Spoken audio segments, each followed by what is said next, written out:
is Adi Kairani, Baba's secretary. Baba didn't come to bring us peace of mind. He came to break our mind to pieces. Baba didn't come to bring us peace of mind. He came to break our mind to pieces. Yeah. That's Adi. He does a good job. Yes.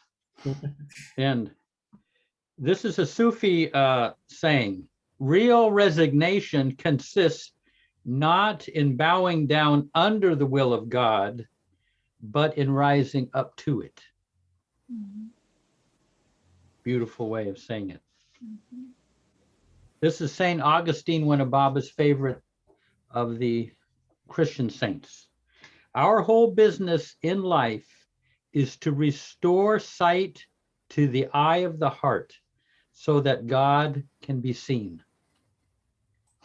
Darwin used to talk about there is an eye of the heart that eventually opens where you can see the inner, how we're doing inward. Like, oh my God, we got Tony Paterniti. Tony Paterniti. Oh, my goodness. This is one that Darwin liked very much. From Rumi. On the spiritual path, effort is required, but grace is 1,000 times greater than effort. When the morning sun appears, the candle of self-effort can be blown out. And now Tony can hear us. Hi, Tony. And this is Baba. Die that death which makes you live after dying. Die to yourself and live exclusively for others. That really captures the Mandali. They were living for us. Die that death which makes you live after dying. Die to yourself and live exclusively for others. Those are Baba's words. This is Rumi again. Come, whoever you are, wanderer, worshiper, lover of leaving. This is not a caravan of despair. It doesn't matter if you've broken your vows 1,000 times. Still come, and yet again, come. And here's the last one, St. Catherine of Siena, also one of Baba's favorite saints. So much suffering is caused because of a misunderstanding of God's true nature. God's heart is more gentle than the Virgin's first kiss upon the Christ. And God's forgiveness to all, to any thought or act, is more certain than our own being. I'll read that one again. So much suffering is caused because of a misunderstanding of God's true nature. God's heart is more gentle than the Virgin's first kiss upon the Christ. And God's forgiveness to all, to any thought or act, is more certain than our own being. That's St. Catherine of Siena. Hey, before I, mention and kind of introduce what Alan is going to talk about, Tony, have you got a guitar there that you can play, or? Sure. Oh, would you like to hear something? Yeah. Sure. Can you remember? Do you remember Rabia? Oh my, maybe not. Okay. But I've got something. I'm going to sing something at the Namerana, so I don't want to sing that same thing. Okay. But, oh, wait a second. I'm not going to do this one there. So thanks for asking. Sure. Tony works at the UN. Used to work. Oh, yeah. You're retired now? 2012. Okay. All right. Some of you have heard this. I'm doing it a little bit differently, but no. Yeah.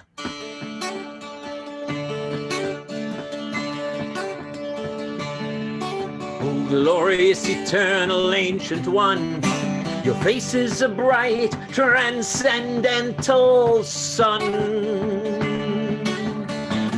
Lighten this dark world, the tears I weep, my heart may have. I give you to keep.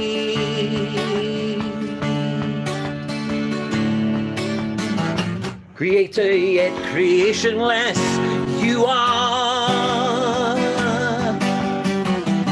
Truth and truth's body, divine avatar, who through compassion the three worlds maintain. Destroy this ignorance that light sustains. These five lights, all the world in spokes of breath, of the world wheel that bears me unto death. Unless you, who are infinitely kind, break the wheel's hub, which is conditioned mind. This incense is my love, these fruits my art, which to please you I have shaped from my heart. Accept them as you would a simple flower that has no use beyond its shining hour. You are myself, I sing to you in praise, and beg your love to bear me through the days, till you, the ever-living, perfect one, illume my darkness with your shining sun. Oh, glorious, eternal, ancient one, your face is a bright, transcendental sun. Lighten this dark world and the tears I weep, my heart may have. I give you to keep.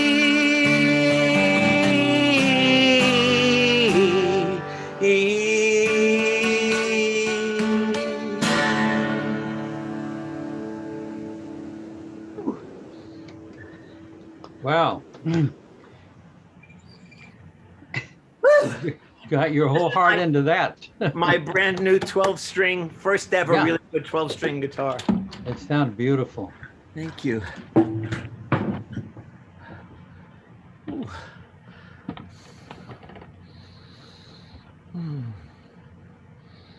Just a second here.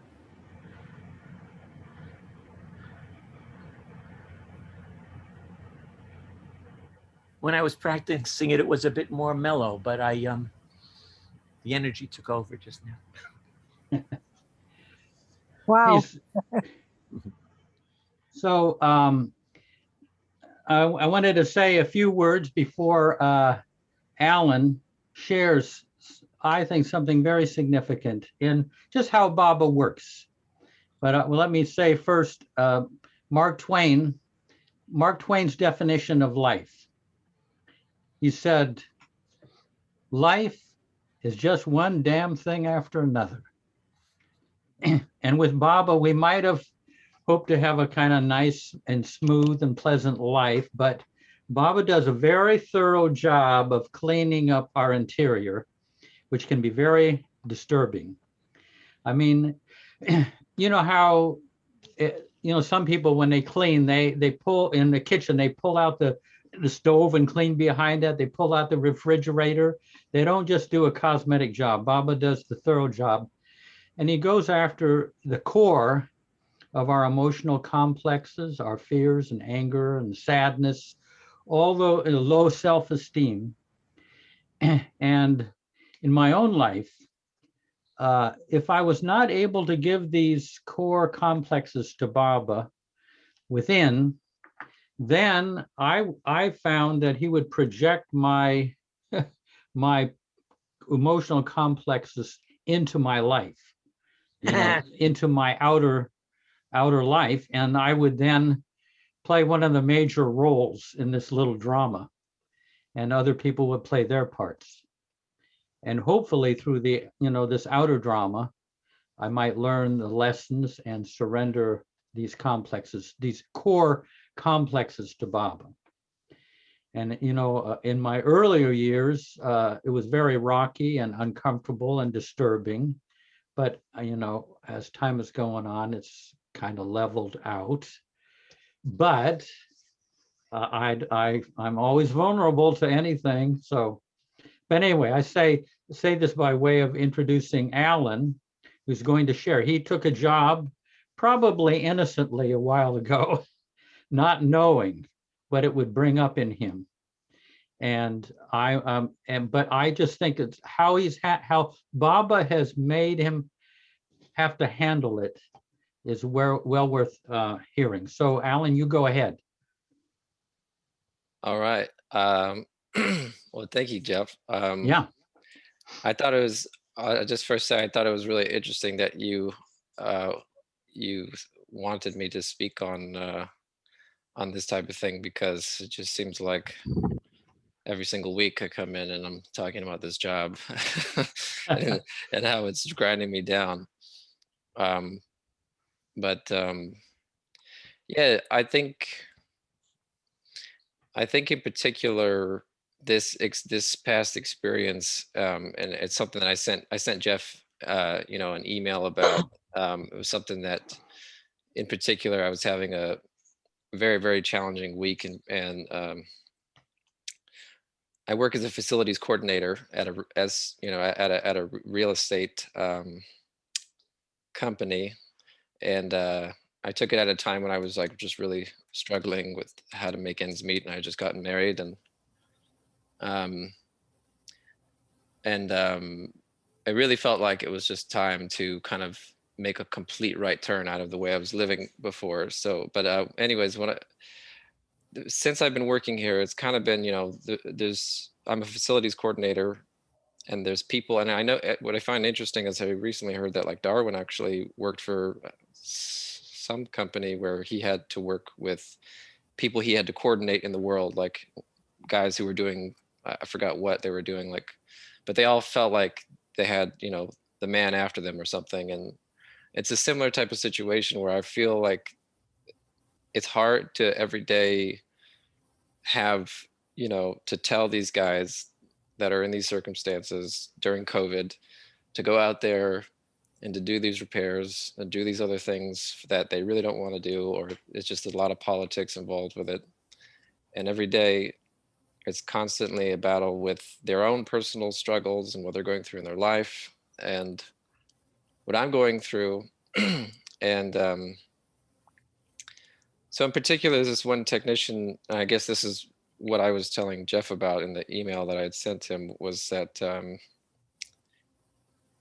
one particular technician that is an older gentleman, and he's been with the company for a long time, and I've always kind of, when I first came in, he was very strong opinion. He had a lot of strong opinions. He would definitely state what he thought and what he felt was right, and was not afraid to rub people the wrong way and just be like, I'm not doing this. No, it's just like right to your face. Just doesn't care who you are, if you're the CEO or not. He just has a very strong, very, very strong way of speaking and relating.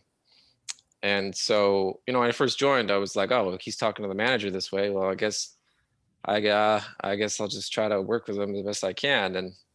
And we've been, good. I've never really had any problems with him, because I know that he just has a temper. But lately, and especially through COVID, you know, there was a shift in management and everything, but he in particular was getting more and more aggressive towards me when, you know, I'd make a particular request or make a particular, like, hey, we're getting this from the management, they tell us we have to go out and you got to go out and do this job. And instead of, you know, being frustrated and kind of whatever, just typically what I've seen him do, he would start to shoot that out at me, you know, and it'd be more and more personal, more and more personal. And I started feeling these digs, and I was like, hey man, you know, I'm just trying to do my position, and I would never snap back at him. And finally this last week, I don't know what happened to me. I don't know if it's because I I'm 30 now, or something happened, and I just was like, it just came up. I was like, oh, this just isn't how I want to be spoken to. I don't want you or anybody to speak to me like that anymore. I'm done with it. I don't care who you are or what's happening. Whatever it is, if it's Baba, I was done with it, completely done with it. And there was a team meeting, and I really was trying. I was like, Baba, please, like, please, I can't. I'm telling you, I'm not feeling like I can handle this situation. I'm looking at his photograph, and I'm like, please, I know we're gonna have this meeting, and I have to talk to this guy, and I cannot. I'm telling you, you know, like, it's affecting my sleep and my just burning my eyes and my skin. Everything is just on fire, and I just was like, please help me to find some semblance of kindness and love when I speak to this person, Baba. And I kind of, right before the meeting started, I just was like, okay, I cannot do this. I'm gonna lay this at your feet. And I felt like something was there. I didn't know what was gonna happen. So we had the meeting, and my manager basically decided to stay very general because he didn't want this particular technician to snap at him. And so he said, hey, well, okay, everybody. Well, I guess that's the end of the meeting. Alan, do you want to say anything? And what's particularly interesting is that I had a, you know, very direct conversation with my manager saying that we need to talk about this, but he didn't want to talk about it. I was the one, I was seeing that Baba wanted me to say something, so I had to say something. So I was like, yes, I'm going to say something. I said, we have this particular issue with you, blank, blank, you know, I said his name. And I just basically, I was just basically not very friendly. I was very direct, and I was very, very fiery, very fiery. And it was in front of the whole team. And I was like, just not what I expected. What usually happens this whole 2 years that I've been here, you know, usually there's this surrender that I give, you know, I talked about it before, where before I speak to somebody like a tenant or these people screaming in my ear about how our company is terrible, and, you know, you guys are doing all this, just every day I'm hearing, you know, 8 hours a day, there's people complaining and spewing their emotional toxins on me, and I just have to just remember it's Baba all day, every day, every day, every day. And this time it was like Baba wanted me, it was an opposite. It was no more, it was very fiery. And this gentleman and the whole team were kind of like, whoa. And, you know, I just stated that I wasn't going to be talked to that way. You cannot do that. I will make sure you're written up. I will make sure that anything I need to do to, you know, stop this, it's going to happen. You know, you cannot do this to me anymore. I will not stand for it. And of course, he responded with, he called me a liar. He said, you're lying. You're making things up. You don't like me. You know, all kinds of comments that it made me so angry that his response. And I'm looking at Baba, and I'm so filled with rage. And I'm just like, I couldn't handle the situation, that I had to leave the meeting. And I just left. And it feels very messy, and it did not feel loving. And so I'm sitting there, you know, I look up at Baba, and I'm just looking into his eyes. You know, there's a photograph here above my desk. I'm looking into his eyes, and I'm just like, you know, what are you doing? Why are you talking to me like that through this person? Why what is this? Is this some sort of game? And when I said game, I can't tell you, but when I said game, it was like I looked and I it's like something changed in the photograph, because it was like that dream that I had of him the first time I ever saw him, and everything, it was more real than any dream I'd ever had. It was more real than looking with my actual eyes. It was I saw, though, in this moment, this particular moment, I saw this incredible amount. I mean, I could have thrown up. It was that intense, unbelievable amount of suffering in his eyes. And I just couldn't. I was like, there's no way, there's no how. I couldn't even, at a certain point, I said, please stop. And and I realized how in that moment it was a felt experience of how small my struggle was, how very tiny in the midst of all of this divine play that he has. And that's when I heard very clearly and very loud inside my mind the line that he said, you are all being prepared for your different parts in this great divine drama that has to be enacted, and in which I am to play a leading part. Are you not glad that you have to play your parts with me? And of course, that line comes from the ending line of a letter that Baba wrote to the woman Mandalay, Western woman, in February of 1934. But it struck so profoundly in my heart, and tears began to roll on my face, and it felt like a portion of my chest, like half of it just opened, but the other half was still closed. And I was holding on to the other half, the doorknob. Like, you're not gonna, I can't open all of this. I can't love everybody, but you can open. And it was just forcibly. Could not hold on to the force of love that was in the midst of all that hatred and rage and self self I don't know what you call it, just being absorbed, self-absorption. And then in another blink of an eye, it was like when he said that line, it was like there was this humor.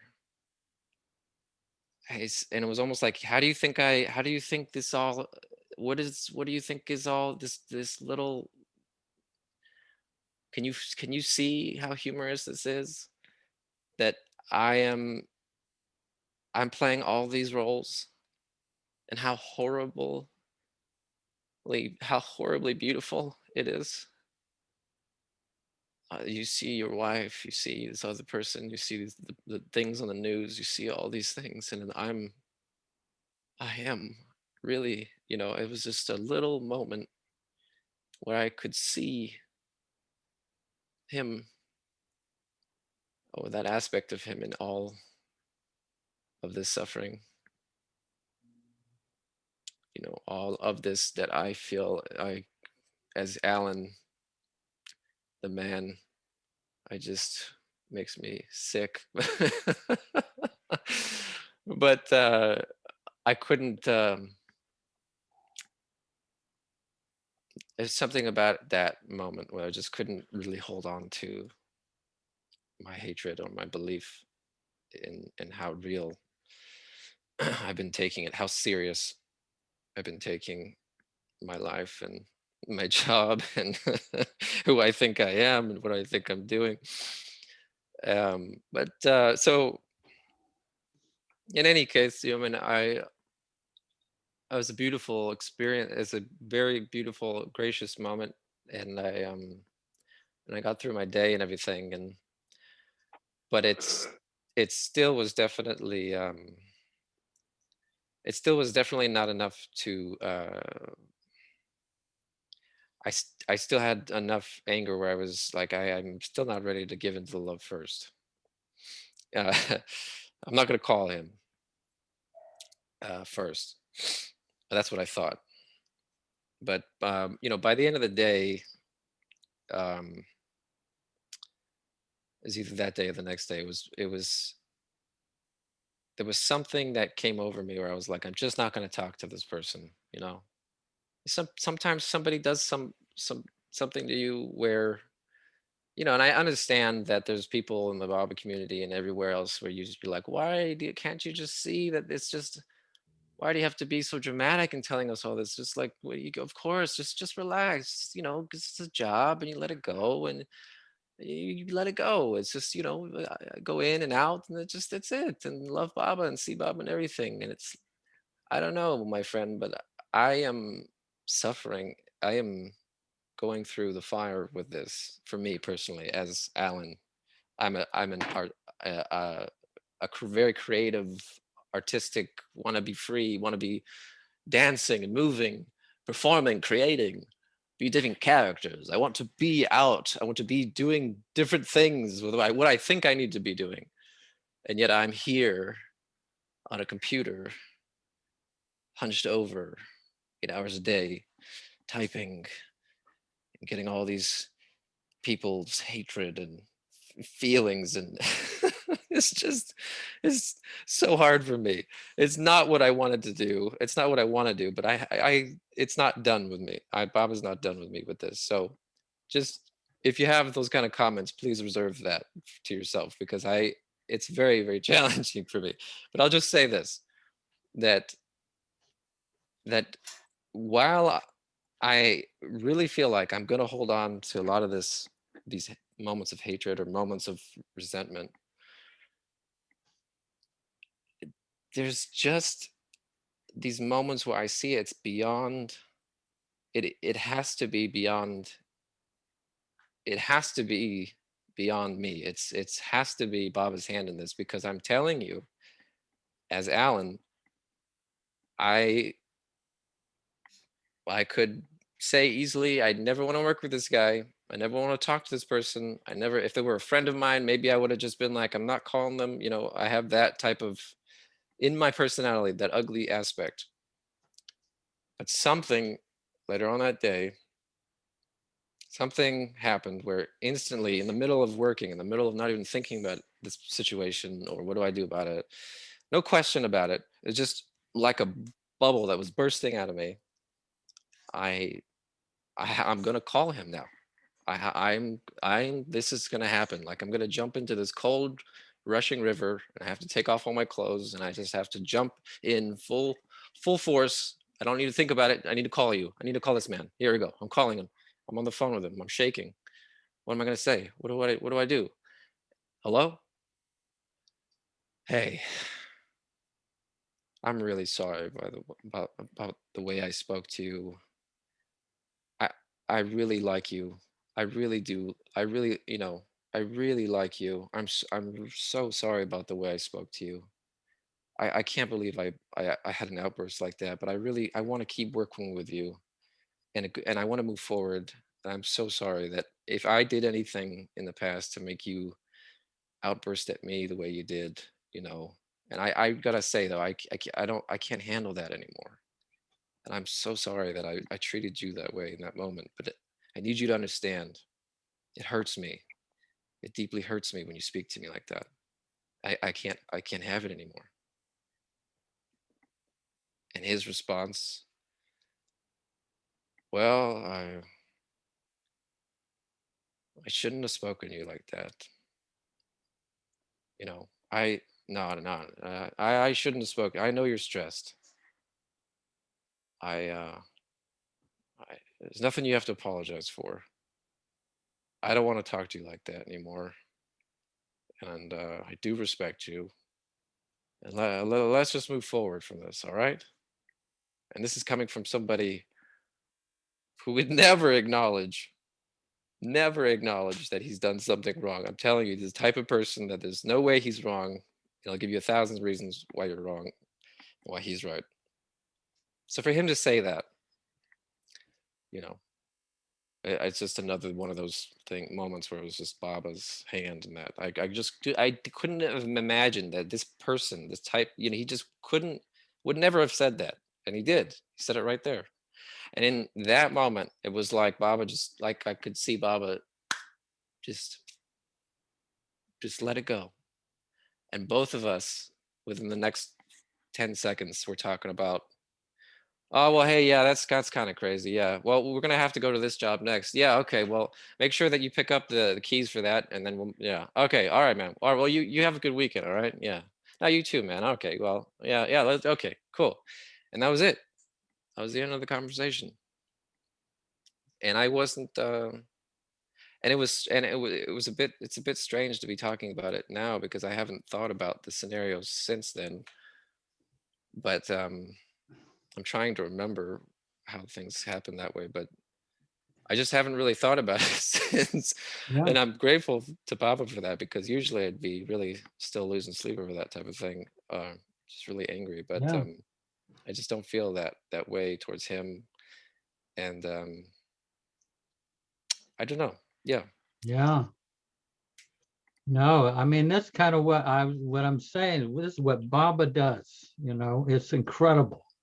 He just gets the impossible done through us, you know, where every little bit of you is resistant, and yet he breaks down your resistance.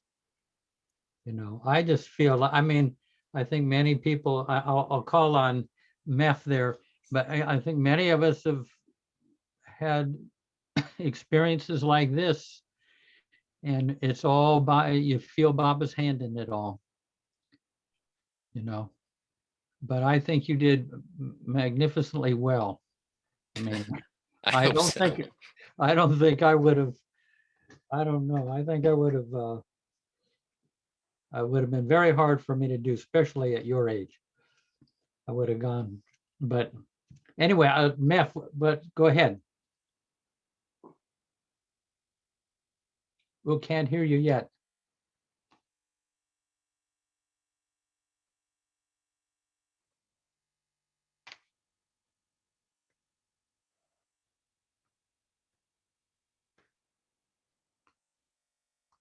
Gisima, you know what she could do? I think she's unmute, but I don't know whether she's connected to audio or not.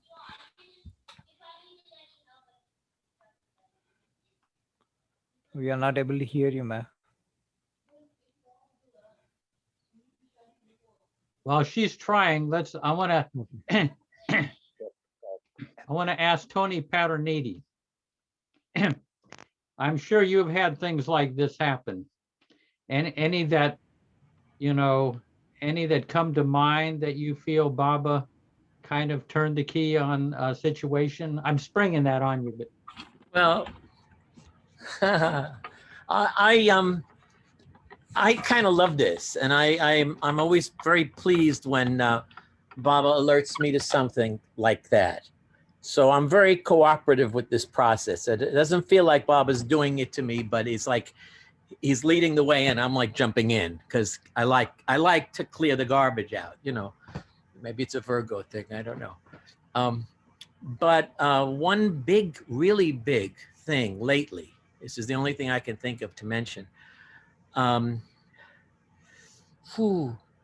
There is, well, how am I going to put this without naming names?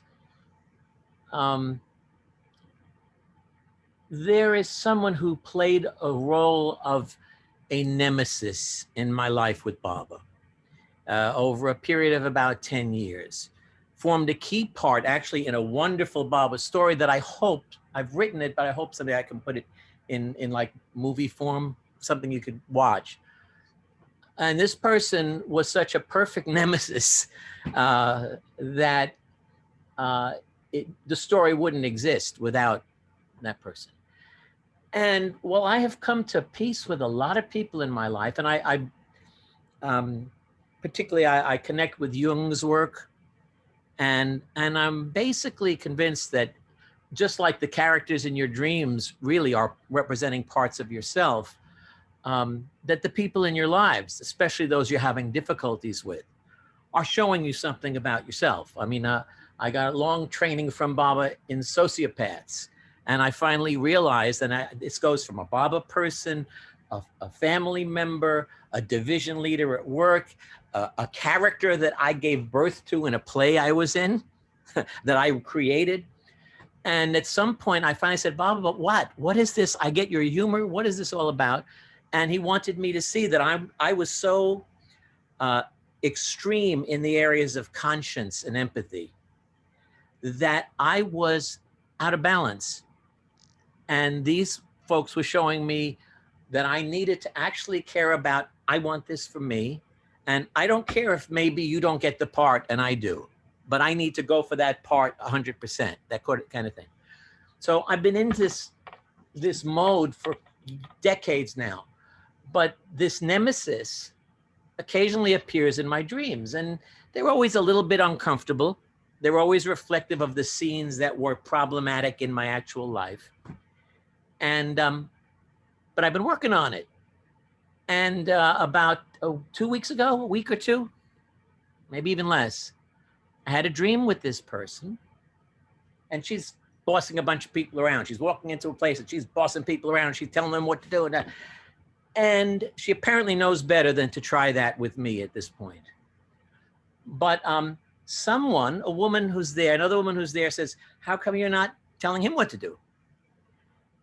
And she says, he's my, and I thought she wanted to say son, but what she was about to say, and of course it's my own unconscious speaking, was he's my counterpart. And I was being treated with great respect now as this person's counterpart. And the realization was very deep in me as Baba was like confirming, yes, your dark side was being all projected onto that person. And they wore it well, but it was my dark side I was seeing. So there's not even a question of forgiving the person, but acknowledging when I think of that person, well, yes, all of that exists in potential in me. It's not expressed, but it all exists in me. So now I have just increased the size of my being because I have now embraced something that I had consistently pushed out on that person or on other people. So, and it's mainly from working with Baba on these sorts of things. And then eventually you get a victory. So I feel like for me, this was a very big victory. I don't know if that's what you were asking about, but that's current. Yeah. No, Tony, very expressive. And I agree with you. I feel like, especially with Baba, that the outer things that we're dealing with are really projections of our, our internal complexes embodied by these various people. Yeah. And we think that as them, that person is, why are they behaving like that? But we have it in us. If you spot it, you got it. That's it, right. And I mean, no one likes that. You like it rather that was them and not me. But Meph, did you get your? Oh, darn it! We're not. Anyway, keep trying. Go, or any you have any anything to weigh in on this? Oh my, what can I say? Yeah, things do happen to you that way, and you're right. When you recognize in somebody else the reflection of what it is that's coming up in you, then you know that that's what you have to work on yourself. Yeah, it's happened to me a few times. I had a, let's see, challenge. No, well, I won't say difficult, but it was often a challenging relationship with my mom, with my mother. My dad and I were very close all along. I mean, till of course I left home and I came here, but she ended up coming here after my brother had passed. And she wanted to be with us. And so we had her over. But it was, and she lived with us for 27 years. Yeah. So that wasn't, at times it made life quite difficult because, you know, you have your own family, but then you have, for so many years, you've lived just as your own intimate, you know, foursome or five people in your family. And then all of a sudden you have this other person come, although she's your mother and she's so close as family, but still it's another person in the house that you have to interact with on a daily basis. And you know, it's often it was her way or no way kind of thing, and that was hard to deal with. And I would often think, okay, so now you're in here, you're staying with us, you know, so you need to kind of change your ways a little or adapt or try to adapt. And so there would be conflict, there would be day-to-day, you know, aggravation, whatever, sometimes. And it really would drive would drive me crazy sometimes. And I would say, Baba, why is this happening? I mean, but a friend of mine who is more into the psychology of life and so forth, he pointed out to me that, Gohar, this is happening because it is something in you that you have to work on, and you have to, it's a reflection of what is in you. And that's why she's actually your teacher, in other words. So that's how you have to, and when I did look at it that way and I dealt with it from that viewpoint, it did work. And that was Baba answering my dilemma, that this is, you know, it's also many times when you come across things like this and they happen persistently, he's working on your developing your detachment from such things. So you're in the world, you're living your life, but if you are detached from things, then they don't affect you and you grow spiritually from that angle. That's what I feel. Beautiful. Yeah. Yeah. Yeah. Very often it's the detachment aspect that we have to work on ourselves, in ourselves. Yeah. You know, this is kind of not exactly on the subject, but that one time Erich and this buddy of mine and Marwan Jesawala were taking a walk down the approach road to Merazad, and Marwan quoted, this is a quote from Apazi Maharaj. It is not the good fortune of everyone to be able to serve the perfect master or the avatar directly. Mm-hmm. But God has made a concession for everyone that in serving your dying parents, that is tantamount to serving your a perfect master or the avatar directly. Correct. Very true. Yeah. It's that difficult. It can be that difficult. Yeah. You know. Wow. I wish we could. Oh, go ahead. No, I was just thinking of something when this was before she had actually come to live with us.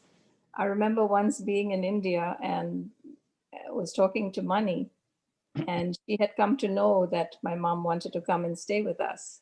And she said, Gohar, don't make that mistake. Don't have her come and live with you, because that's how what I'm trying to portray is that people knew her nature, people knew her, you know, her, the way she was, kind of thing. And so she just wanted for, I guess, you know, but what was I to do? I was the only one left and she wanted to come. And so I had no choice.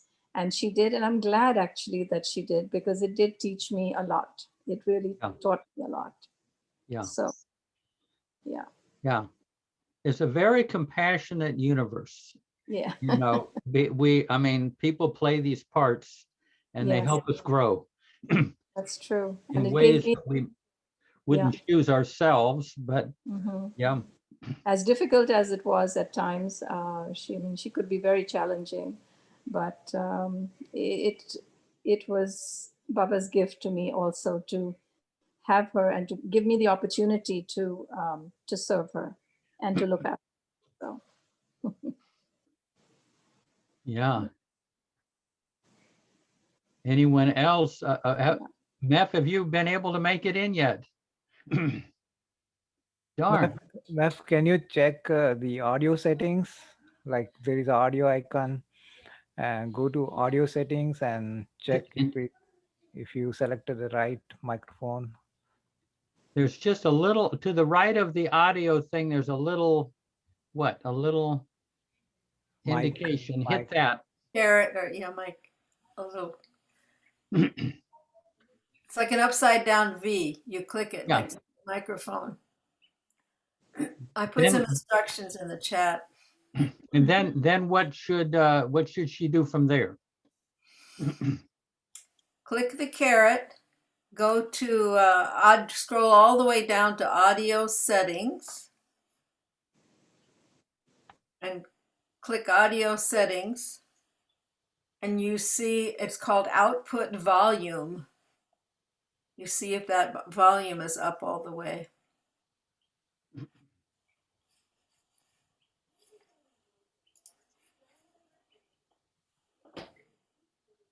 Huh. Also see that if the microphone is selected, like there might be option called same as system. Yeah, that's what I think might work. Yeah. I think that if you click on that up arrow, which is next to the microphone icon you see, then there is something called select a microphone. And among them, I don't know which device you're using, but if you choose same as system, it might probably do the trick. While she's looking, Sally, can you get that one quote from Baba's discourses? If you, is it handy? Yeah, I have it here on my phone. I'll try to bring it up. 1 second. This is a great quote from Baba from his discourses about dealing with these underlying complexes. But I mean, I feel Baba goes after these core emotions. It's very hard to get down to the core of your fear, the core of your anger, the core of your sadness, whatever. And someone often has to play a part in bringing up the anger from the bottom of the lake. Everything is nice and clear, and then they kind of stir up the muck on the bottom of the lake, and it's all. Yeah. I mean, I give the example. If say, this is how I kind of think of it. Say, suppose I have jealousy in me, but I won't work on it. I won't bring it up and give it to Baba. And I'm just not doing it. I'm a little bit in denial about it. So what does Baba have to do? He gets me to fall in love with this woman over here. And then I have a relationship with her, and then she falls in love with somebody else. And then bam, now I've got to deal with the jealousy. Now you can say she betrayed me, but in the larger sense, she is getting me to have to deal with my jealousy. It's a very compassionate, the universe is very compassionate in that it does that. And of course, Baba's very good at facilitating such things. But that's how a lot of stuff comes up. If we won't give it to Baba during the neutral times, or when then it has to come up the hard way. That's right. Sally, did you find that? Yeah, I have it here. This one says, the sure sign of a real hidden conflict is the sense that the whole of one's heart is not in the thought or action that happens to be dominant at the moment. There is a vague feeling of a narrowing down or a radical restriction of life. On such occasions, an attempt should be made to analyze one's mental state through deep introspection, for such analysis brings to light the hidden conflicts concerning the matter. Mm. Yeah, I mean, that's just one camera angle that Baba gives on that. Yeah. Oh, go ahead, Tony. Yeah. Yeah. Actually, the two things though, on this quote, there's a related quote that is something I carry with me all the time. Any action that does not have the wholehearted support of one's innermost being is quick in inviting its opposite. And so for me, it's always a big check-in. Does this have the wholehearted support of my innermost being? Yeah. Yeah. Yeah. The other thing where you were talking about jealousy and falling in love with that woman, I'm so been kicking myself that I didn't make it to the Harry Kenmore meeting. Yeah. I realized in retrospect that Baba really wanted me to be there because there was stuff I needed to contribute. And I don't know what to do about it, but this little piece would have surely been part of it. It was one of his last talks. And he had a way that, you know, his eyes, although he was blind, he was an intimate disciple of Mandaliya Baba's. His eyes would go around the room as he was talking. Or if you were talking to him, he would talk to you, he would seem to be looking at you. But in the meeting, he would just like look around. And in this particular time, a woman who I was 18, I had fallen completely in love with, and totally idealistic, head over heels. I loved her, she loved me. Everything was perfect. And then it suddenly wasn't. She married somebody else who was just kind of like a friend hanging around. I was not, you know, I can deal with stuff. I was 18. I can deal with stuff. I just tried to like push through it. And you know, it was a difficult situation. That weekend, I'm sitting in that Saturday night, I'm at the Kenmore's talk, and he's talking about various things. And suddenly, to my mind, changes the topic entirely, looks me straight in the eye and says, now, when somebody appropriates something or someone that you yourself wanted to appropriate, you will have experience of the feeling of jealousy. And I'm like, I wasn't literally squirming, but internally I'm going, no, I don't. And he goes on and on about it. And the feeling of jealousy arises when this is because you wanted to appropriate this thing or this person and someone else did. And you will have and he would not let go. And I'm like, and finally, internally, I said, okay, yes, I'm feeling jealous. And it was like, he took a pause for a moment. He started looking around the rest of the room and went back to the subject of the talk. But that was how Baba would function through him so often. Yeah. I mean, there are a lot of other stories like that. Yeah. And I'm happy to get at least the opportunity here to impersonate him a little bit, because I thought your impersonation, I thought your shares were wonderful and really got him. But your impersonations made him sound like a really insane person. And he wasn't at all. He was like a larger than life person. So his voice was louder and the way he spoke was louder, but he spoke with inflection and meaning and caring. And anyway, so you just reminded me of that with the jealousy. Yeah. I did say in that sharing that the thing about Harry was that there was no difference between the inside and the outside. How he felt is what you saw. It's pretty hard to get away with that in this world. It'd be hard to hold a job, you know, if you were that, you know, out, letting it out.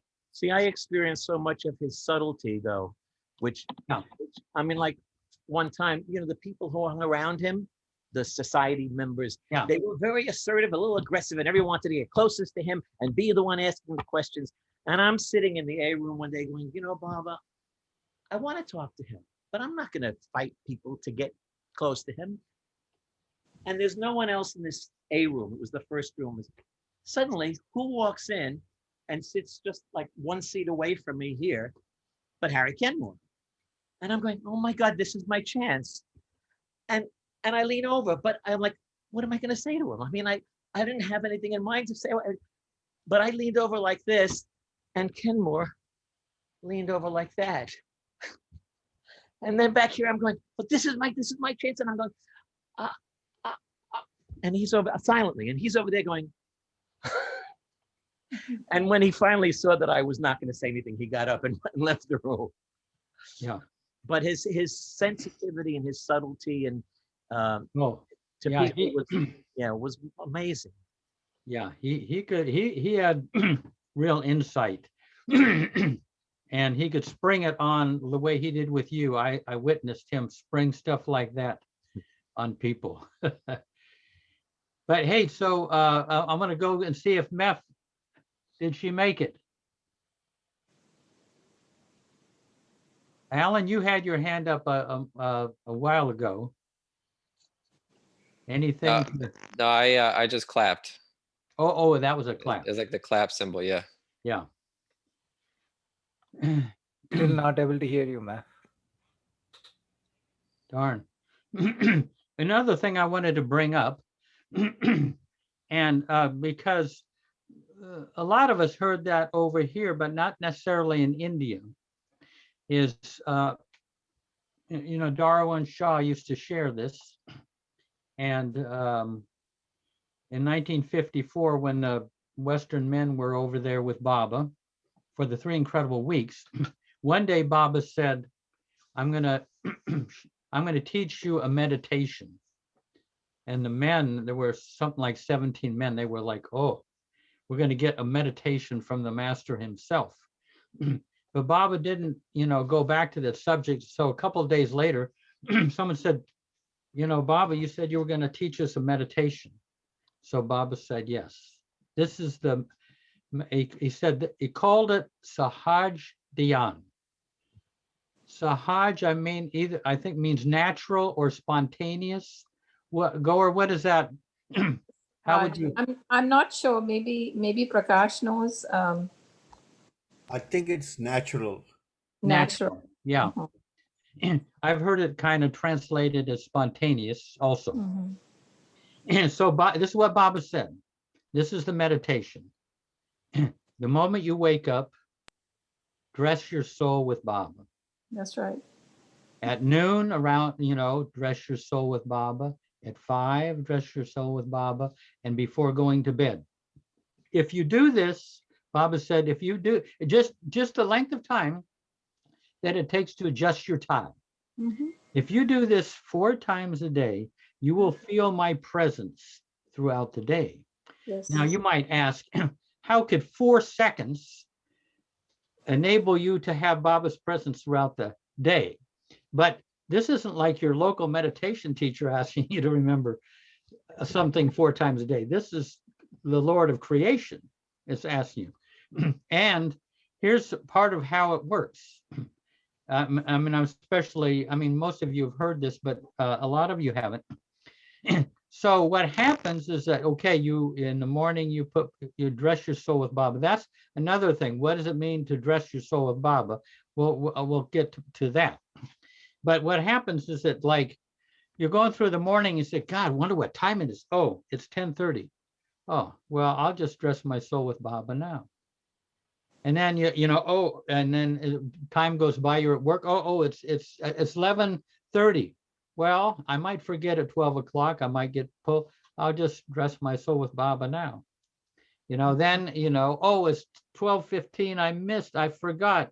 Well, I'll just dress my soul with Baba. So this way, it's like beads on a string. He has tricked you into creating a whole day in which you're remembering him.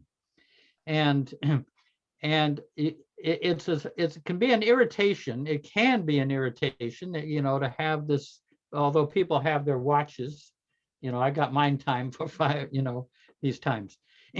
But now kind of going to, what does it mean to dress your soul with Baba? And what it eventually evolves into a feeling of warmth or a glow that comes over your body. That's one way of experiencing. You can feel his presence, warm presence, come over you. And once that happens, then you want to repeat that throughout the day. If you're waiting in line at a grocery store you can do it. You're you're out walking, mowing the lawn, you can do it.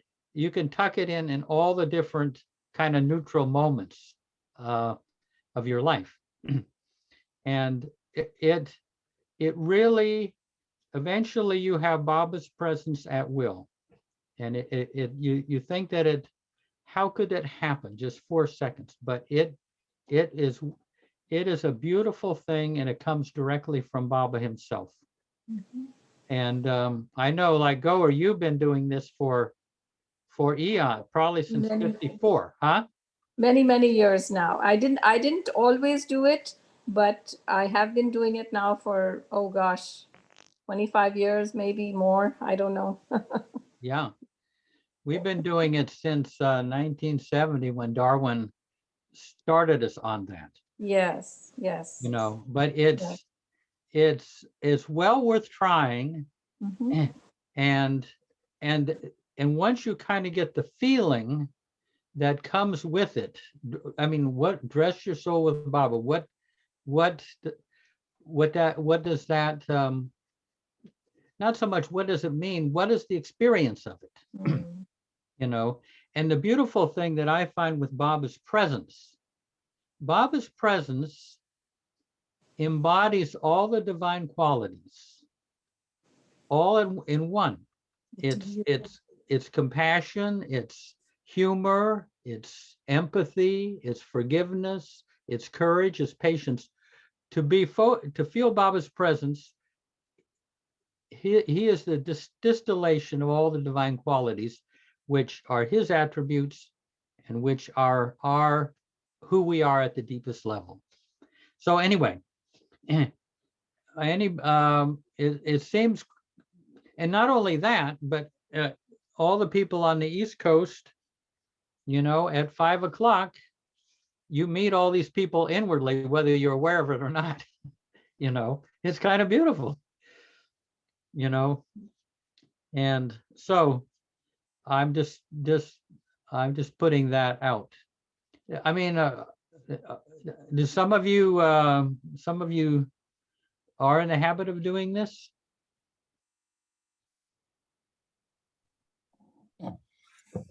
Yeah, we do that, Jeff. Yeah. I mean, I have a small story regarding this. I may Yeah. have shared earlier. My aunt, my mother's sister, when she was 7 years old, my grandfather, who was at that time not yet a follower of Meher Baba, this is 1958, in order to he sees an ad in the paper saying that there is a need for people who can translate Hindi into Telugu into Hindi, because there are a bunch of people coming from Andhra and they won't be able to communicate because they don't know Hindi. So he looks at the ad in the paper and he goes and he takes his younger daughter along with him. And he volunteers there, and then he meets a lot of his old friends from Andhra there. At that time, my grandfather was actually living in Ahmednagar.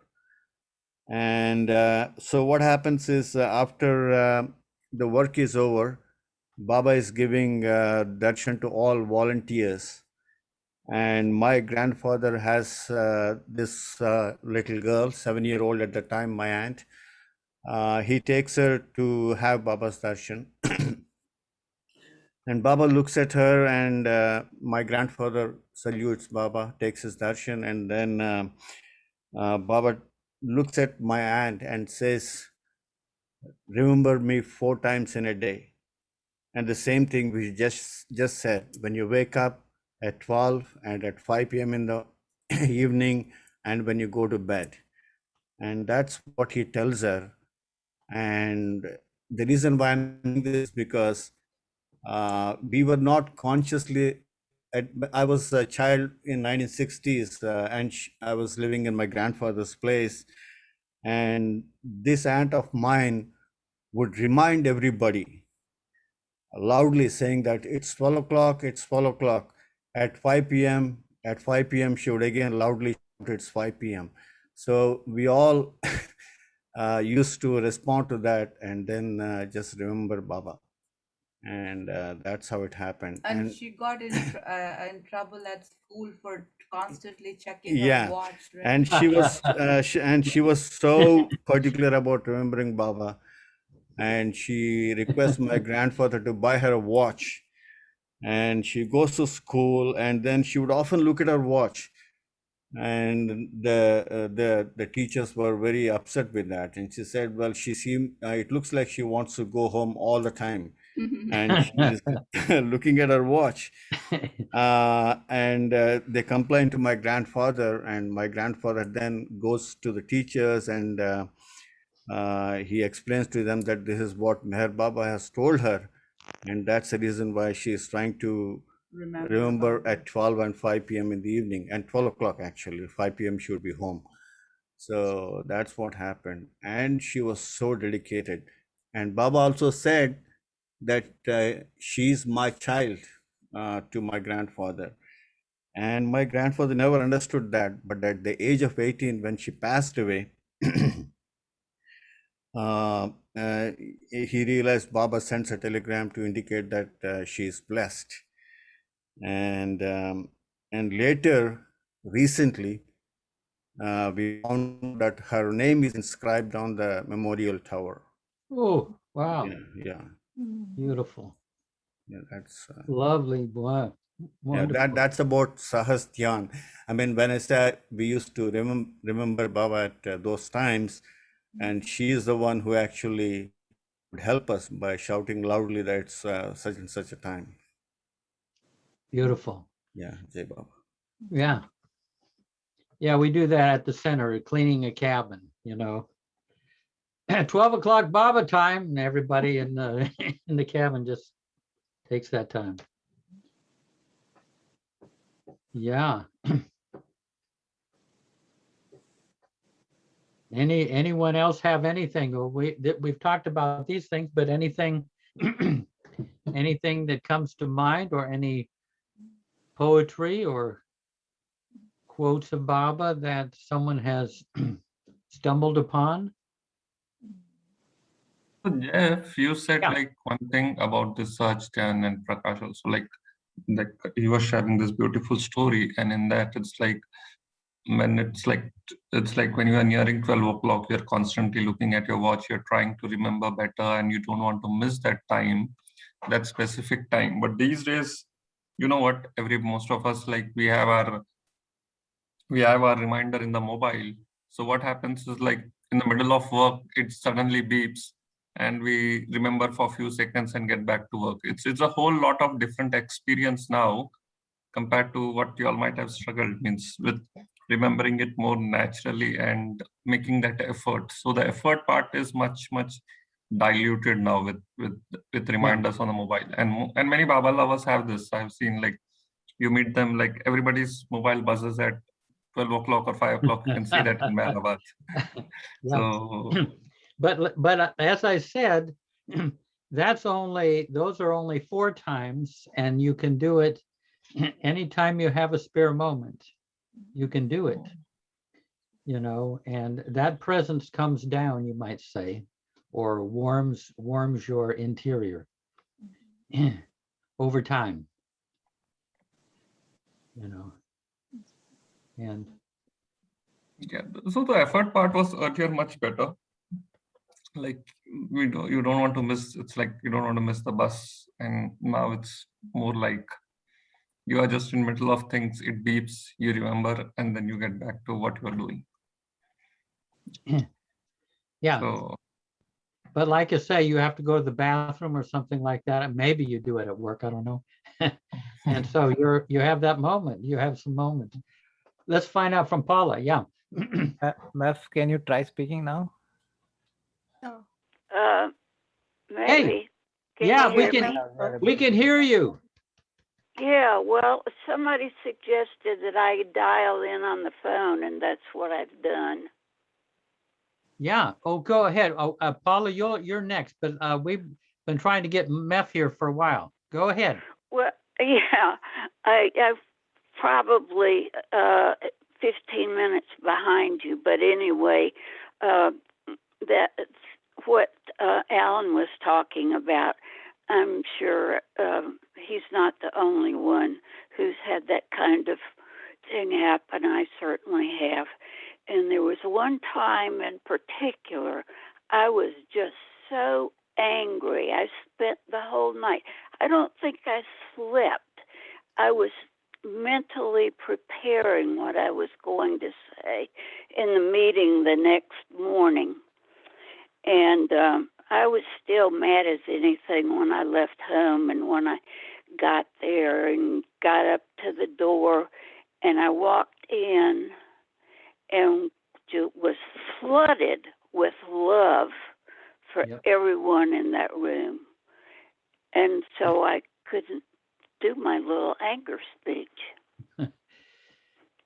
Yeah, I've had that very same thing happen, where you get eclipsed by Baba's love and you just can't go through with your well-laid plans and well-scripted dialogue. Tirade. Right.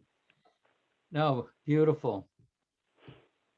No, these are lovely things that you see in the course of your life with Baba, things that you know was not possible for you, and yet his love, eclipsed your usual. Well, Paula, go ahead.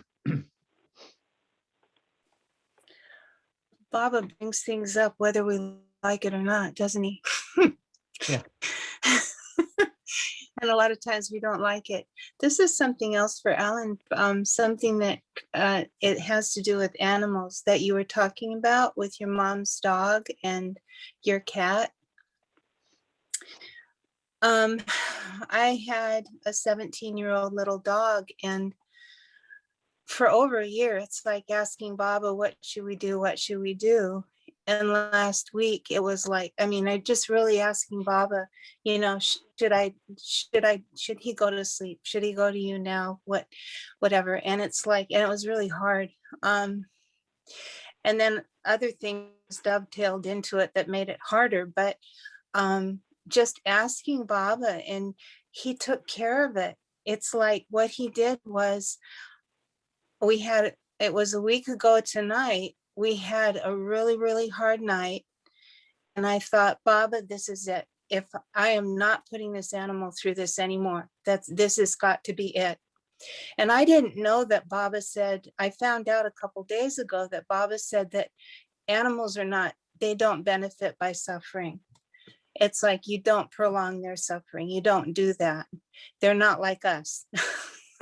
We're meant to suffer, but they're not. And so, but I didn't know that. So I was waiting for, is this for him or for when it was for him and not for me? Because his care was really quite a bit. So anyway, it was like in the middle of the night, it was like, Baba, if I could take him right now, I would. So I called the next morning, and we've had the same vet for 30 years, and she's retired, but she's the one that came out. She's the one that did it with all our dogs. And what I wanted, I got to have. I was able to say Baba's name in his ear until his heart stopped beating. And that's what I wanted. And so, I just kind of wanted to give that to you, because that's what I try to do with anybody, So anyway. Yeah. And actually, and I think where you're at too with all these people is, I know, well, I've been through that too, everybody gets slammed, but you were really patient, you were really, really patient with yourself. You had to go through the roller coaster and all the emotions, but you still, it's Baba just kind of dragged you through it. And wow, look what happened. It's a really beautiful story. It was a really beautiful thing that he dragged you through. Anyway. Yeah, I know. He sent me the emails, and I just thought, wow, people need to hear this. Because we all had to deal with these kinds of things, but it's really wonderful when Baba is able to resolve some of these things, things that we are not able to resolve. And that was this has been a couple of years in building, right? Yeah. Thank you so much, Paula, for that. Yeah. I appreciate Well, that. yeah, another thing I want to tell you, my husband drove Metro buses in Seattle for 14 years, 12 years. And let me tell you, he'd come in the front door and he'd shake his head and he'd say, I make my own attitude. Nobody else does. I control what I think. It was hard. We had to have a thing with a policeman once because of something somebody did. And he said he rode Metro buses as a cop. And he said he would never be a bus driver. It was harder than being a cop in Seattle. So yeah,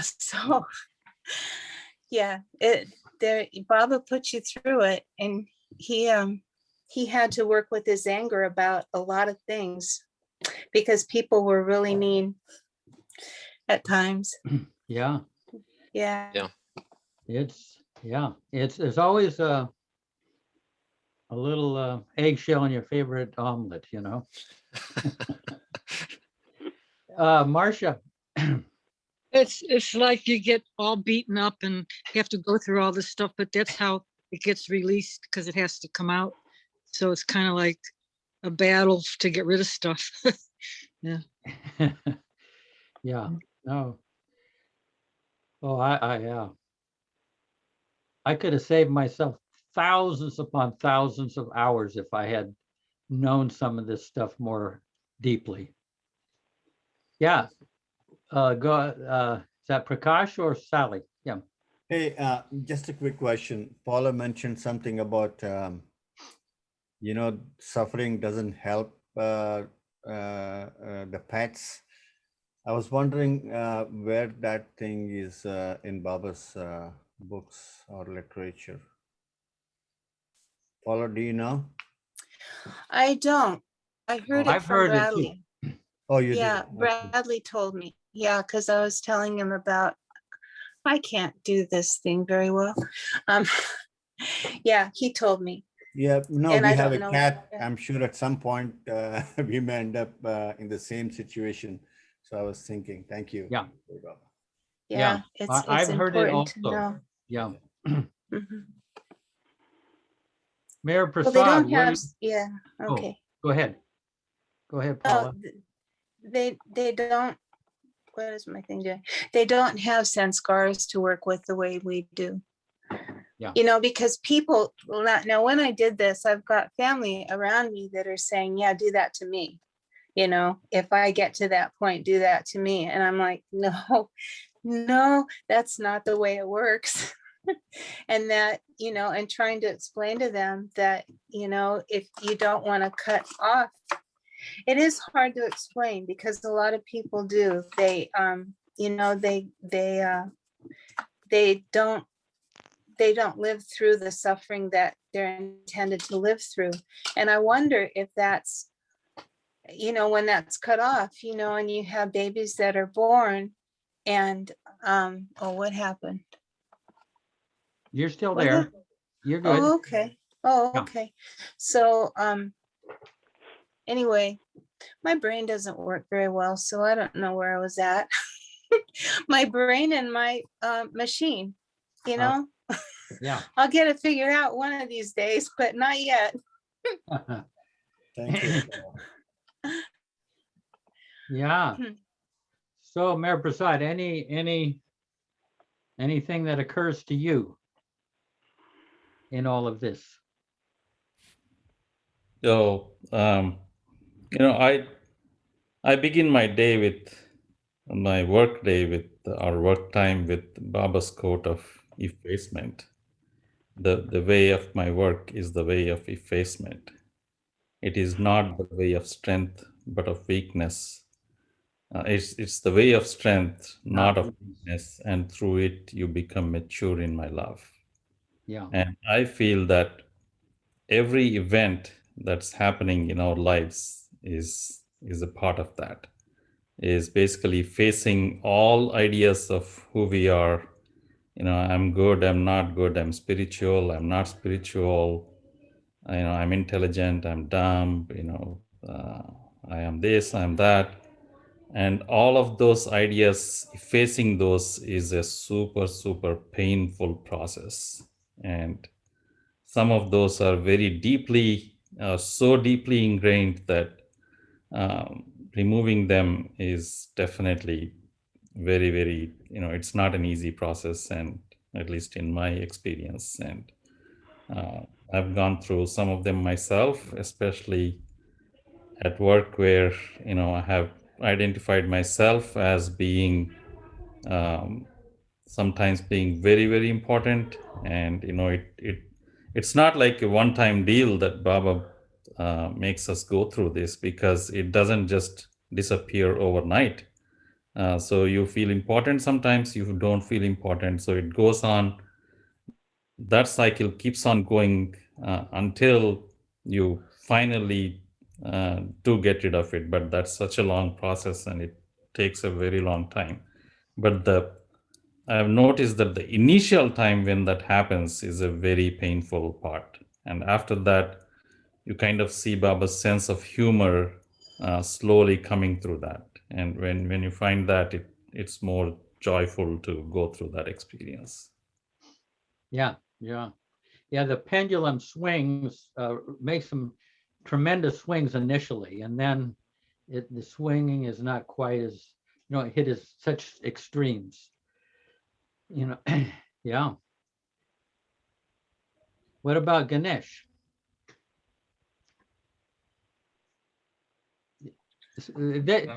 I mean, one of the difficult things like that Alan's talking about is work situations where you have a boss who just kind of lords over you and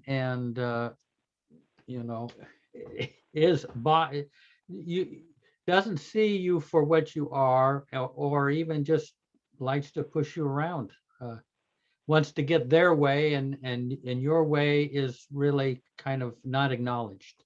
Very hard thing to do. In a lot of jobs, that is there. I liked what Mayor Prasad just said. So the pendulum thing, what you said, it's so true, because that's what even we experience here. So with work, that's all what we experience. With bosses and all that? Yes. And the hierarchy? Hierarchy, everything. And just like, it's, and then you see, okay, Baba is working on a sanskara through all this. That's one of the, and he's just using those situations to work on us. That's one of the things that I found. One thing that really helped me a lot is one of the things that you mentioned, Jeff, one point, where Darwin Shah was saying that you don't try to control things, you don't try to make things go in one way or another. In other words, you don't try to control the result. And when you do that, you're not as attached to things going one way or another. I keep remembering that, and it makes it much, much easier when you're not trying to make results happen in one way or another, and just let it unfold. Yeah. I'm going to respond, and then we'll come back to you, Beth. Yeah, I once, some of you have heard this, but I was with Darwin one time. We were in the refectory. He's about 96 years old. And I said to Darwin, you have a lot of rare wine in your cellar. And if you die, it's just going to go to your relatives. I think we should bring it up now and enjoy it. And, I said, you've been with Baba for the last 70 years, focused on him year in and year out, week by week, day in, day out, moment to moment. What is your experience now? And Darwin never really revealed where he was at, but I'm basically saying you're kind of at the end of your life. Just spill the beans for us. So what he said is, just as you breathe in and out all day, and you don't say, now it's time to inhale, now it's time to exhale, now it's time to inhale. You said eventually life just unfolds, and you're not trying to get things to go this way or that way. And so consciousness is freed up at the level of the world. It goes up to the level of the spirit, out to the far corners of the universe, and you live in and through everyone. So the consciousness has kind of gotten away from results and wanting to get its own way. And actually, when life unfolds, it's much more beautiful than if you were to control it to go in the direction you want. It's actually much more beautiful when it just unfolds. And so he was just, floating on the top of the with the tide. If the tide went that way, you go this way. Anyway, Meth. Well, I'm going back to the animal thing, if I may. Yeah. I had a dog who was 14 years old, and she seemed to be getting worse, and she had arthritis, and she was mostly blind and all of that.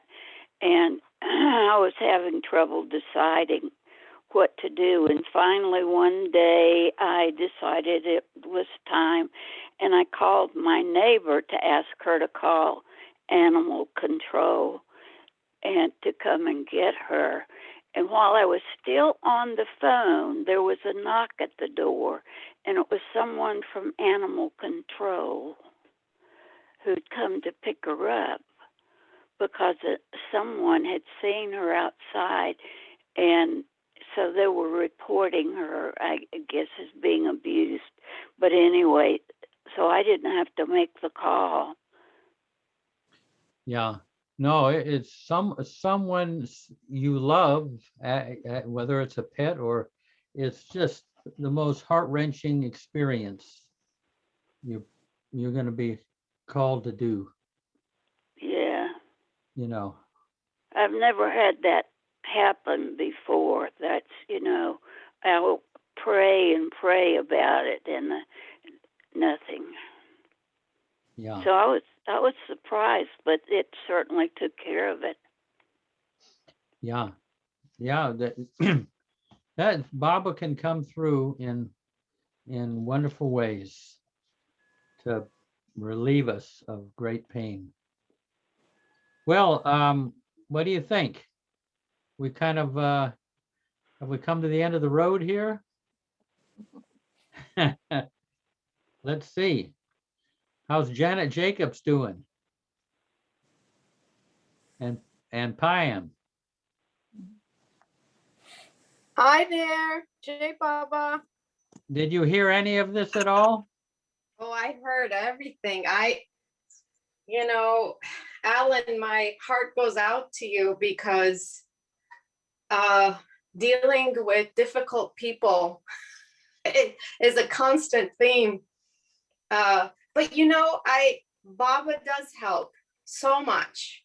And the more I try to remember him, and the moment I recognize that there's something in me that's irritated or my weakness in the situation, I find that he kind of orchestrates things in such a way that it passes much more quickly. Yeah. And it's happened so many times with conflicts with coworkers, even if it's not about me, but it has such a big impact on the whole team of people working together that, I've been shocked by someone who would never, ever say that they were wrong, to say that they were wrong. Yeah. And my mouth just dropped, and I had prayed on it, and that was not something I had even expected.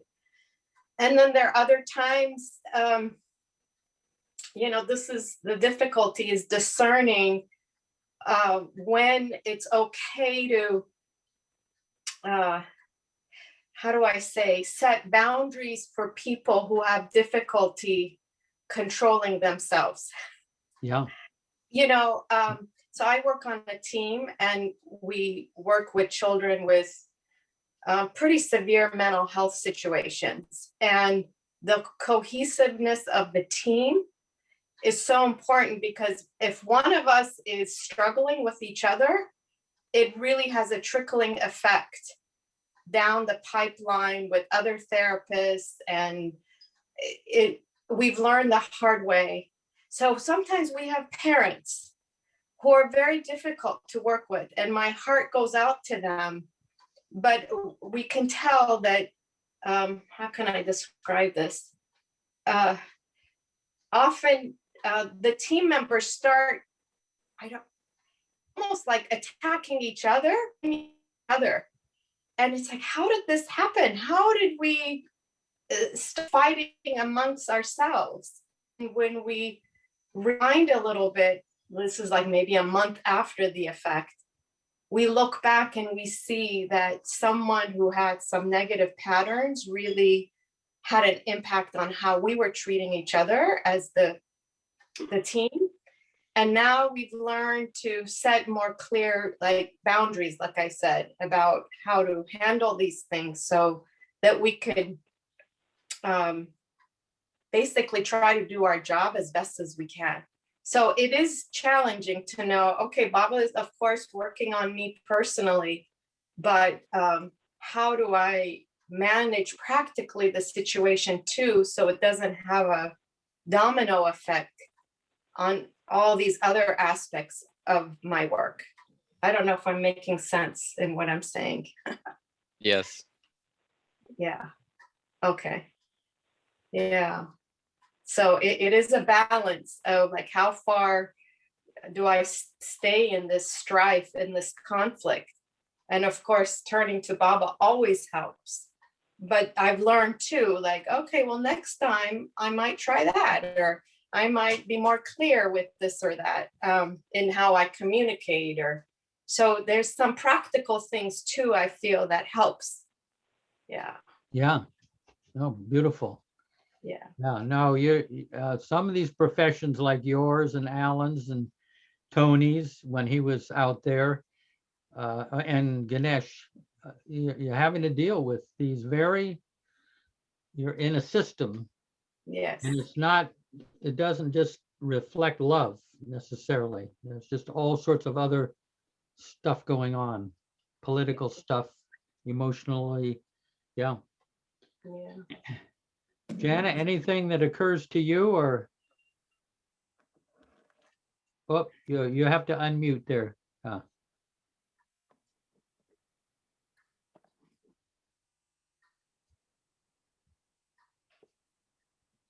Still. We are not able to hear you, Janet. Yeah, still not able to hear you. That's weird, she said. Can you hear me now? Yeah, good. Yeah, we got you. Okay, I just had my headphones in. Yeah, I was thinking about what everyone said, but in particular what Meher Prasad had said. And my own experience is that I can still have a very strong, intense reaction to things, but it doesn't last as long.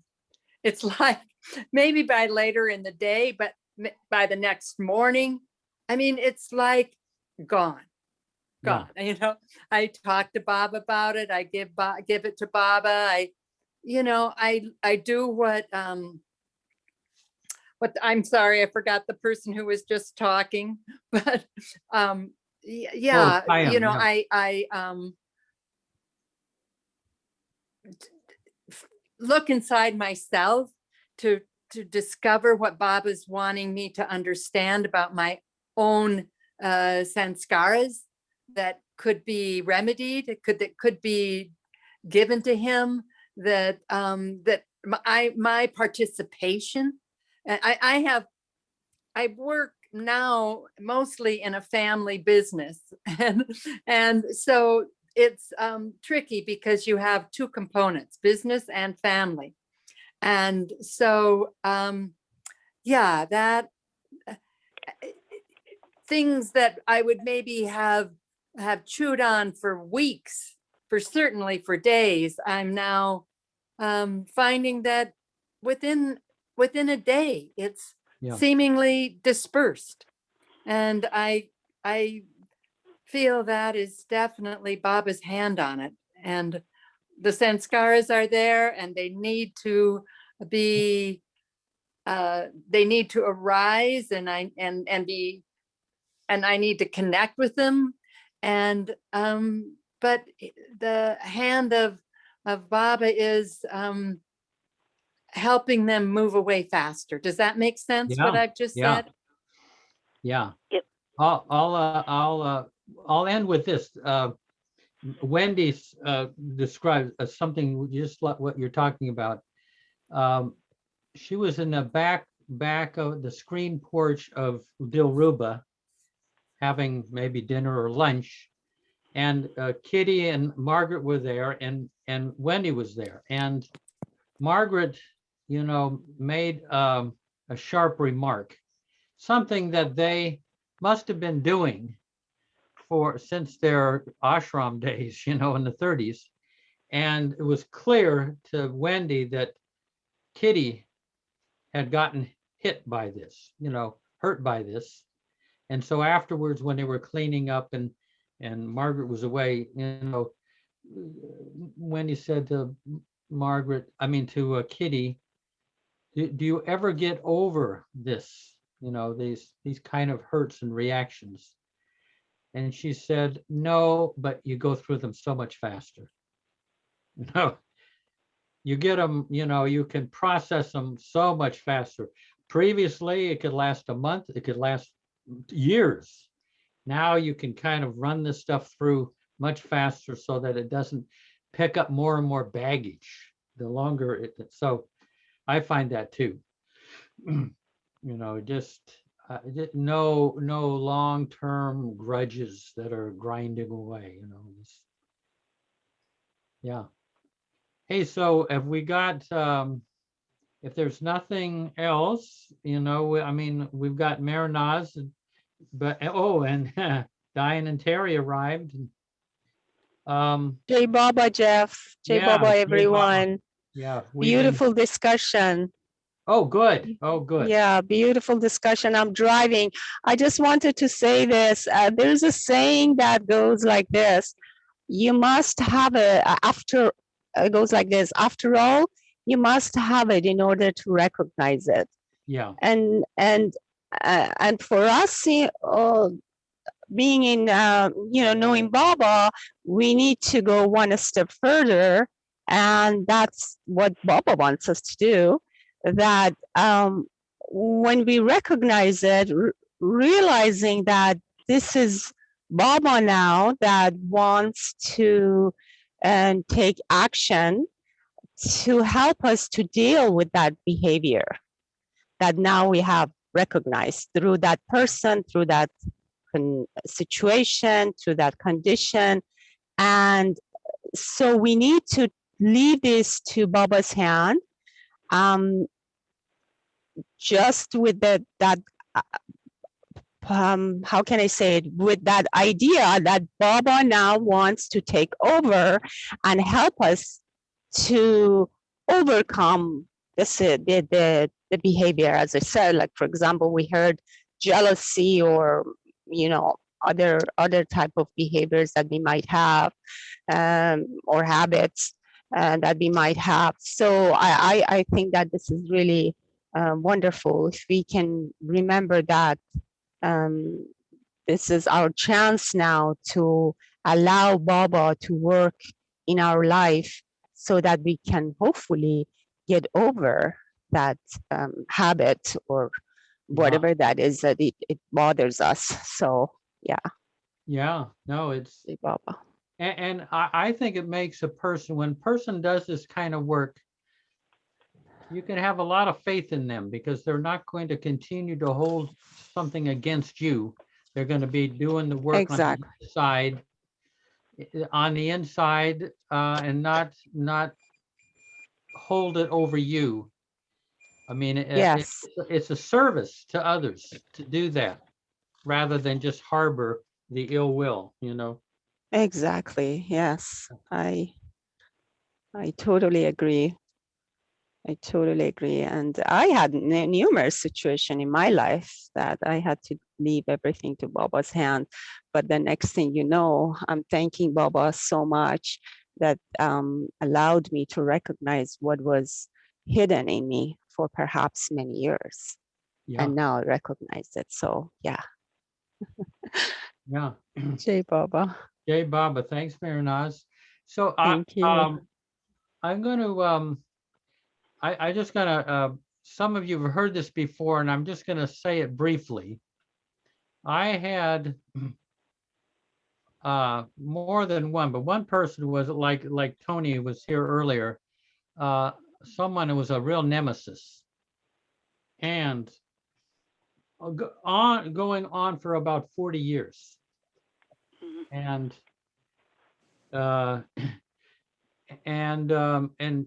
and never was willing to work anything out. So I had to kind of do it all on my side, but I didn't do well with it. I did pretty well. I just kind of ignored it and just went on. But and finally, this person wanted to to get together and talk about something, and I used that opportunity to kind of give this person some feedback, kind of like Alan. I give this person some feedback about their behavior, because it was not just toward me, but toward other people. And but the person really, it just went in one ear and out the other. But then 3 weeks later, I went to India, and I was in the tomb, and I wasn't thinking about this situation at all.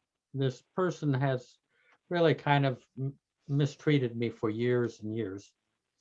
And I wasn't thinking about it, but Baba flashed this scene of this guy and I, when I was giving him feedback. And this is what Baba said to me in the tomb. I was, there's just maybe a couple of other people in there. But sometime I'll tell the whole story, but this is what Baba flashed to me in an instant, but this is putting it into English. This is what he said. It was very surprising. Take my word for it, 100%. Not in this life, but in the past, you were just like him. You hurt people, you were indifferent, you lorded over them. You didn't really care. It was their problem. This person has been in your life all these years to bring you to this moment. This person has been in your life all these years to bring you to this moment when you will ask me for forgiveness for the way you had been in the past. A forgiveness that I would readily give. In other words, this person was reminding me I had been like him in the past. I'd done it and I never had any remorse. This person in this life to bring me to this, in this life. So I said, Baba, I treated someone this way for so long. I treated someone, Baba, please forgive me. So a lot of these things that they're in our life because we did those things in the past, but we never asked Baba, we never had remorse, and we never asked Baba for forgiveness. And so he sends somebody to play the same thing, because Baba said, not in the past, but take my word for it, 100%, not in this lifetime, but in the past, in the past life, you were just like him, not like, almost. So these people appear and they give us a chance to ask for forgiveness for a lot of the selfish things that we've done in the past. And the thing is that I never had a problem with this person anymore because he no longer had that role. You know what I mean? In other words, he played a role, and once I was forgiven by Baba, his role was finished. Lesson was learned. Yeah. So anyway, let's have a few unless Mayor Prasad has a final quote, or Ganesh, either one of you guys. I have a couple quotes, maybe I can read. Oh, good. One is something that I already read, but I'll read that again. So this one is, when people seek spirituality apart from life, as if it had nothing to do with the material world, their search is futile. I'll read that again. When people seek spirituality apart from life, as if it had nothing to do with the material world, their search is futile. Second one is my most favorite. The way of my work is the way of effacement, which is the way of strength, not of weakness, and through it you become mature in my love. At this stage, you cannot know what real love is, but through working for me as you should work for me, you will arrive at that ripeness where in a moment I can give you that for which you have been millions of years seeking. Beautiful. Let's have a Yeah. few moments So, of silence. Jeff, as we were discussing all this, and you mentioned about a quote, there is one thing, like whenever like these things happen, like I get into these tough situations or whatever going through, there is this one quote of Baba which helps and kind of soothes it, is that Baba's words were, all is well and beautiful, I am meant to be happy. All is well and beautiful, I am meant to be happy. Somewhere it's like a mantra that certain times when I recite to myself, it's like it kind of soothes and feels good. All is well and beautiful, I am meant to be happy. This is what Baba told. Yeah. Baba gave in one of his quotes. Yeah. Beautiful. Well, let's have a few moments of silence, and you know, half of the people are asleep already anyway, but no.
Jai Baba.